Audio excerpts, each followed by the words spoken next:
It's International Women's Day, and for some of us in the world, a chance at education is forbidden. That was the reality for our next guest. Sola Mahfouz grew up in Afghanistan under the rule of the Taliban. At the age of 11, she was banned from school and could only leave her home 5 times a year. Now she's written a book about her extraordinary fight to become the woman that she is today. Sola, welcome to DBL. Thank you. Thank you. Thank you. Thank you for having me. It's an honor to have you here. Thank you so much. I have to ask the question that I'm sure our audience is asking. What was your childhood like living under Taliban rule? Yeah, so, I was born in 1996 when Taliban were first time in power, and just like now, they basically imprisoned women at home. But in 2001, when the U.S. and its ally asked the Taliban, that's when the school reopened, and I started going to school. But that came to an abrupt end when I was 11 years old, around 2006, when Taliban were making its presence back as an insurgency.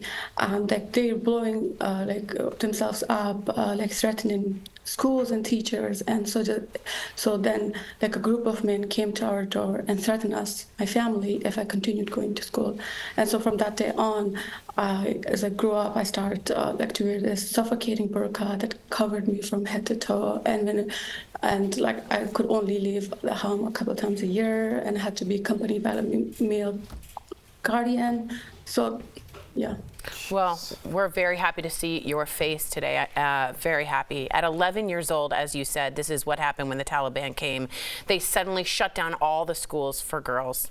You wanted, though, to learn English and math. How were you able to do that without going to school? Yes, so, as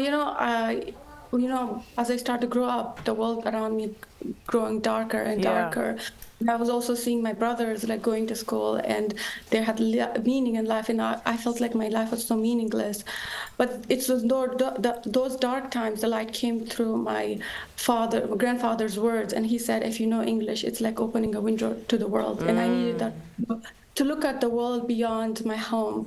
And so that's when I started learning English, and then, went to not knowing how to add and subtract. Now I was 16 years old to study math and science, physics, and trying to understand my world from going all the way to the origin of the universe and kind of see what's my presence.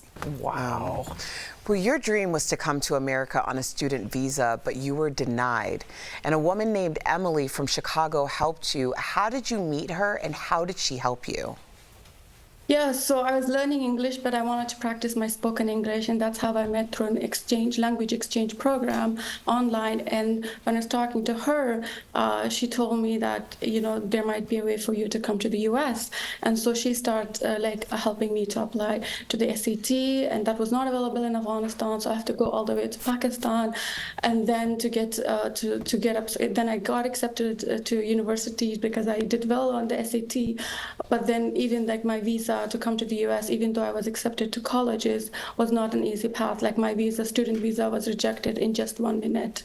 Wow. What a waste of a brilliant mind, right? How many innovations would we have if we were allowed equitable education worldwide? So you did, though, get a full ride scholarship to Arizona State University and are now a quantum computing researcher at Tufts University. Your parents must be so proud of you. Will you ever be able to see them again? I am, recently I saw them in a third country, and it's been really hard just to, I wasn't able to see them for 7.5 years. And, I would often say this quote to myself, this favorite poet. It says, we live our death, and this half living is our triumph. And so as an Afghan, we're always giving hard choices, and we have to make the best of it. So hearing your story, and this is the whole reason why I travel and talk to people not from the United States, because you hear so many things on social media, so many things on the news. I'd rather just talk to the person individually, and we've lost that. But I want to know, why did you write this book, and what are your hopes for the future for Afghanistan? Yeah, so I wanted to be heard, to be acknowledged as a woman, as an Afghan, and not pushed into the margins and footnotes of history books, but rather be at the center of the conversation that's important to the world and that's important to me. And one of my message to the world, it really is, don't give up on Afghanistan, don't give up on the Afghan women. The current time we are, it's a dark time, but it can pass if we all unite together and look for solutions. If we all unite together and look for solutions. Thank you, Sola, for sharing your story. D-Bill Nation, get Sola's book, Defiant Dreams, available now, or follow her on social media. Thank you again. Happy International Women's Day. We appreciate you.